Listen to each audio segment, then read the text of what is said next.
Hi everybody, I'm coming at you tonight on an evening because I was suddenly inspired to kind of share this with you. On my Facebook business page, which is Magic with Melly, if you haven't been over there, you're welcome to look it up, but you don't have to. I've started posting these little unicorn watercolor and ink drawings and adding some words to them in WordSwag on my phone. And how these developed was just basically following the inspiration and not knowing where it leads and just doing what I love. So the first thing that I do, and I've showed you guys this in some of my videos before, is I have these random notebooks where I just do, little watercolor pieces, and I just play and have fun, and I never know where they're gonna go, but watercolor to me is just absolutely delightful. I love all the cool things that happen. And so I've got all these watercolor backgrounds, right? So after I was using this notebook, I found these small little notebooks, which are 6x6. These are by B Paper. I just got them off of Amazon.com. So these are little 6x6 sketchbooks. And again, I was playing around with watercolor.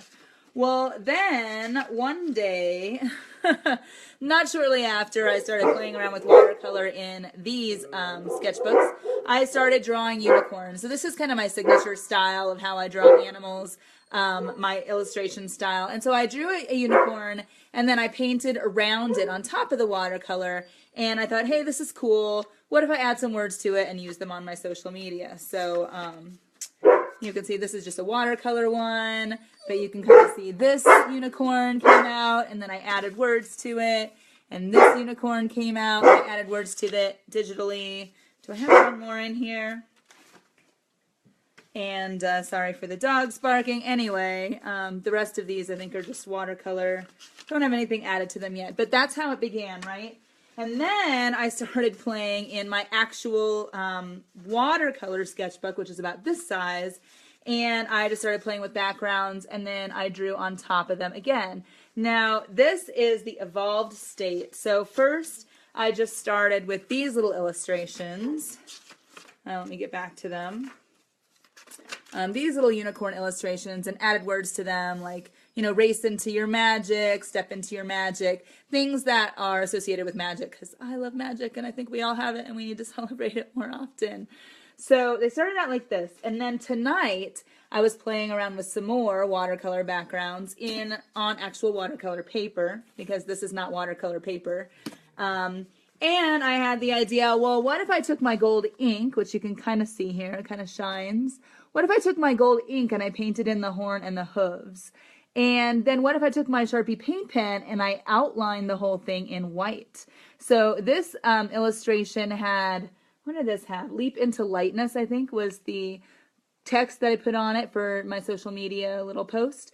But they started, just these basic unicorns, and then I added the painting around it to darken the background. And then the next evolution was adding ink and adding the paint pen around it. So I have this series now. So this is where, following your intuition and your inspiration and following just what delights you. Like, I just love making these watercolor backgrounds. I also love drawing animals and unicorns. Again, this is my kind of signature style with my Heartful Pet portraits. And just kind of going with the things that I love has evolved into this, what has now become a series. And so now I painted some more watercolor backgrounds tonight. I'm going to add unicorns to them tomorrow, but I just wanted to show you how this accidental following of my impulses and my own intuition has resulted in a series that I'm going to continue because I enjoy it, and why not? So this is this one, and sorry for the lighting, it is nighttime here, we don't have super lighting. And here was another one where I added the gold ink to the hooves, and then I added, did I add metallic ink? I haven't added metallic ink on this one to the mane and tail, but you can see how then I outlined it with a white Sharpie. This was another one that, I think I posted this one today, but I added, it's like an orange metallic ink to the mane and tail, and then gold ink to the hooves and the horn. Then I've got this little colt, which I haven't posted yet, but he's got blue metallic ink on the mane and tail, and then gold on the hooves and the horn. And then this is another one where he's got pink metallic ink on the mane and the tail. You can't really see it shine. And then gold on the horn and the hooves. So, and these are all just watercolor backgrounds. You can see they're just plain watercolor backgrounds. I may paint around the background to cut him out a little bit more, make him stand out. This one I actually love as is. Oh, thanks, Savello. I love them too, which is so funny. And which is why I'm actually kind of amazed that it has brought me to this little series that I'm starting, because it was totally accidental. I just wanted to indulge myself because, one, I love watercolor, and two, I love unicorns. And so I was just kind of playing around, and I wanted to make use of all these watercolor backgrounds that I've been playing around with. And then I thought, oh, hey, why not multi-purpose?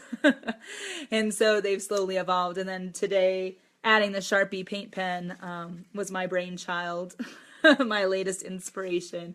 And then I'm like, oh, wow. So I could just make a series of these.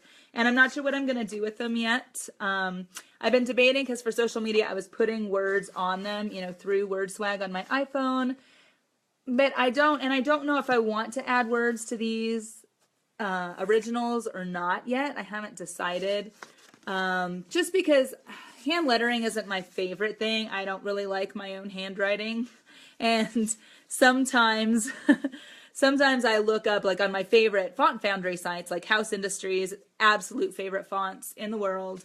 And then typography.com, which used to be Heffler and Frere Jones, but Heffler and Frere Jones split. So I forget which one now has typography.com, but it used to be both of them. Now it's only one of the founders.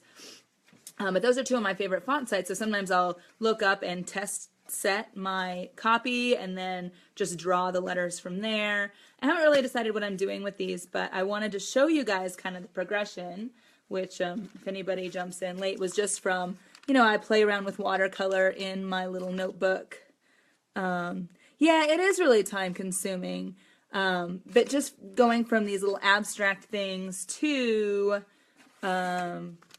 adding a drawing and then playing with watercolor around it to adding the metallic inks and the white paint pen. So kind of an evolution. Yeah, I'm not a hand letterer. I've tried, and I just, I think because it's so detail oriented and that, everything has to be just perfect. Like the pressure has to be right. You have to have the right amount of ink or watercolor or whatever else on your brush. So there's so much fine tuning, and I just don't have the patience for it. That's why I love these watercolor backgrounds, because all I do is cover the paper with water and then just dab different colors and spread different colors and spatter different colors. And so these are really pretty random, but they're so much fun, and that's why I started doing them, just for the fun factor. And it's kind of cool that when you do that, as you know, because you're an artist, when you follow the things that delight you, you don't have to know where they're going. One, because you've gotten the enjoyment and the fun and the bliss and flow out of it anyway, because you've just enjoyed your time creating. And then because you're in that flow state already, maybe, I could do that. I'm teaching my Create Your Own Oracle Deck course live again right now. Actually, we're in week 3 out of 8 weeks. Last year I taught it in a month. And I've published 3 decks so far. So if I do the unicorn, and I want to use my little illustrations, my Animals of Inspiration illustrations, I'd kind of like to do a little oracle deck with that. So I don't know, maybe. I totally cannot help just creating stuff. I create stuff just to create it, which, quote, business people say you shouldn't do, because you should only create things that there's a demand for. But if all I do is create based on what other people want or what other people tell me they want, like my inspiration just totally disappears. Which I've noticed too with my logo, like my graphic design and my logo design, is my favorite clients are the ones that come to me and say, oh my God, I saw that logo you did, or I saw that, PDF you did, or I've seen your graphics and I really love them and I just want you to go for it. Those are my best clients. The most time consuming clients that just like zap my inspiration are the ones that come saying, oh, I know exactly what I want, and I don't want your input. I don't want your intuition. I don't want any of your knowledge because I already know what I want. Because most of the times the clients who come to me, quote, knowing what they want are basing that off of someone else's feedback, like a business coach. Oh gosh, I know with any commission. And so I haven't really done many commissions. I did a few last year and they were great. I think 4 of them are actually from the same person, and she's awesome. And she totally trusted my intuition and loved what I created. And I had one other person who did an intuitive commission and she loved what I created. But I'm afraid of commissions now because even with my illustrations and stuff, when you're doing something by hand, there are so many things that someone could possibly want changed. Like, oh, I want you to use all different colors, or oh, I want you to use all different shapes, or use all the shapes you're using except for this one, and somehow cover that up. And what I find most inspiring and most invigorating is when someone understands what art is. Art, and not just, quote, artists do, but anybody's art. We are creating from inspiration. We are creating from something greater than ourselves. We're not plugging into our brain and calculating, geometry. And like, I don't even go by the freaking rule of thirds and stuff like that. I don't calculate my artwork. I just create my artwork. And that's what brings me so much joy, which, that joy leaks into everything else. I know. And then having to do it over. That's what I'm afraid of. And that's why I haven't really been advertising commissions, because I'm kind of like, I don't really want to mess with that. Or else I, would price it so high, which people don't understand either, because, if you spend 5 hours creating a painting or 10 hours creating a painting, and then somebody wants you to do it over completely, well, then that painting has suddenly become, 10 hours or 20 hours. And so if you haven't priced for that up front, you're using more materials, you're using more of your time, and time is the most precious commodity we have. So I've become more and more precious with my own, like, one-on-one time. I don't do a lot of one-on-one stuff unless I can do it on my own time. Because for me, the cost of having to set aside a specific hour in a day is so great, because I work best when I'm in flow and when I have huge chunks of unstructured time. That's how I work best and how I'm most productive. So if somebody wants to take an hour of that time for, a phone meeting, or they want to add on like extra phone meetings to the project that I haven't factored in cost-wise, like I'm not getting paid for that time, then it becomes an issue, because, you wonder if, should I price things higher from the get-go, to factor in like, okay, you can restart this painting 3 times. So, the base price is $3,000 to take into consideration the supplies and, all that kind of stuff, and then redoing and redoing and redoing. But then you run into, and there's an attraction piece too. I've been doing a lot of like energy work on myself, so I stop attracting those people who are looking for discounts, who are looking for, how much more can you give me for nothing more on in my part? And for me, it's got to be an equal energetic exchange. I don't rarely trade. I rarely trade anymore at all. Because some of the people that I've traded with come to me and they say, I want a logo design, or I want a website design. And in exchange for all of your one-on-one work, because I'm doing work specifically for them, I can't share that work with other clients. They give me like admission to a course that they've got, 25 people taking it at any given time that they don't really have to interact with. And for me, if I'm giving you 10 to 20 hours of my own dedicated time, then it's not an equal energetic exchange if you're just handing me some, churned out course where I'm not going to get any of your one-on-one time. And that happened with another woman. She and I were actually doing a trade, and she would, I was doing a lot of graphics for her, and in exchange, she was supposed to be doing energy work, but all she really did was tell me what energy work I needed done, and she didn't do any of it. So I kind of ended that relationship because I was giving so much and it didn't feel equal.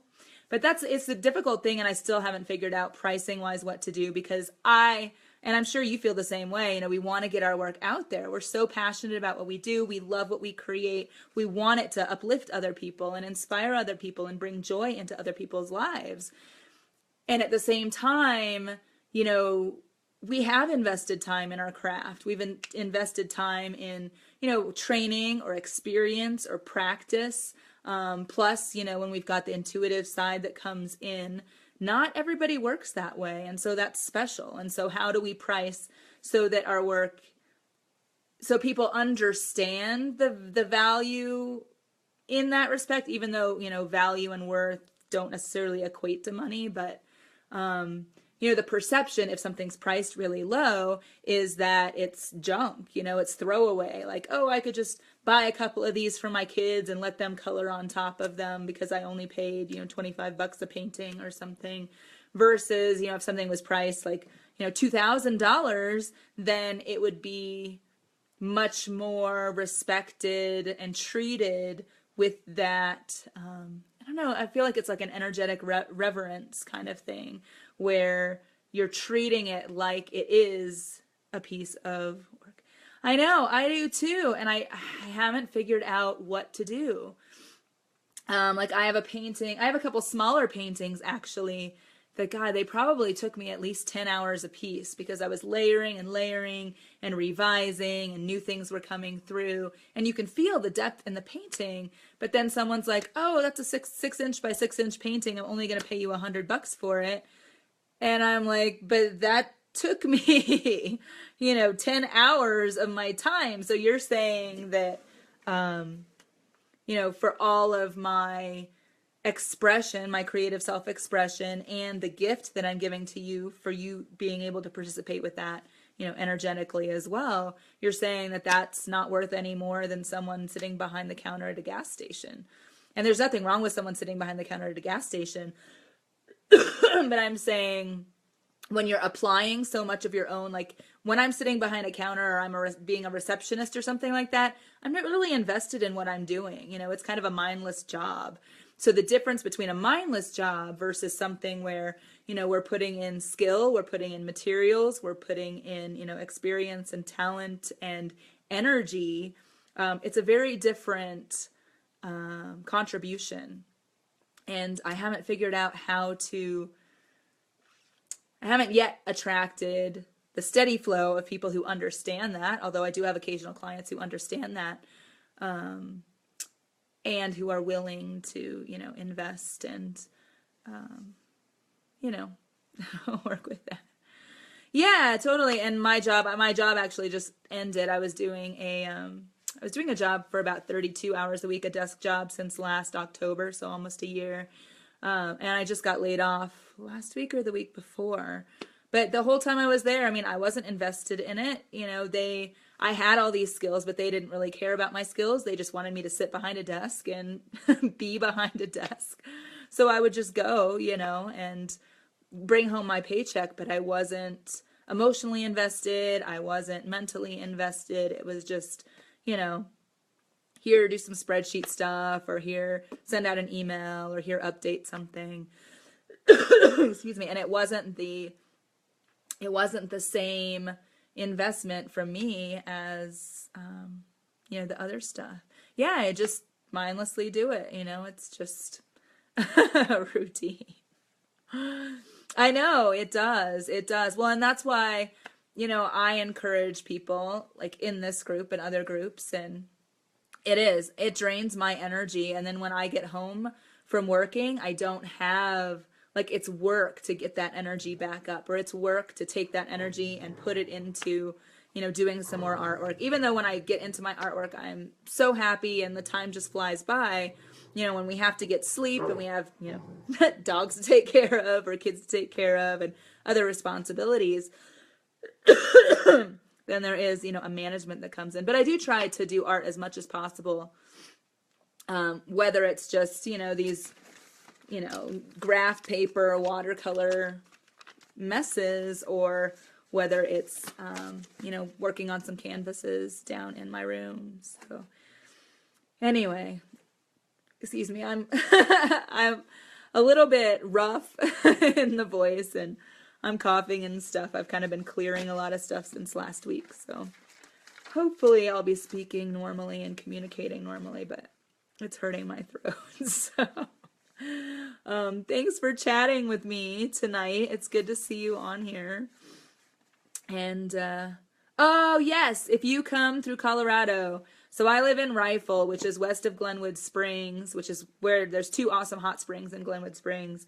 But Rifle's literally right off of I-70. So if you come around, or if you are going to Glenwood or down to Aspen or whatever, I'll come and meet up. Denver's like a 3.5-hour drive for me. So with the kid and dogs, I don't do that super often. But if you come through, or if it's on a weekend or something, it would be awesome. It would be awesome, and you're welcome to come and say hi. All right, I'm gonna go hang out with my kid, because all right, I'll see you later, Savello. Bye.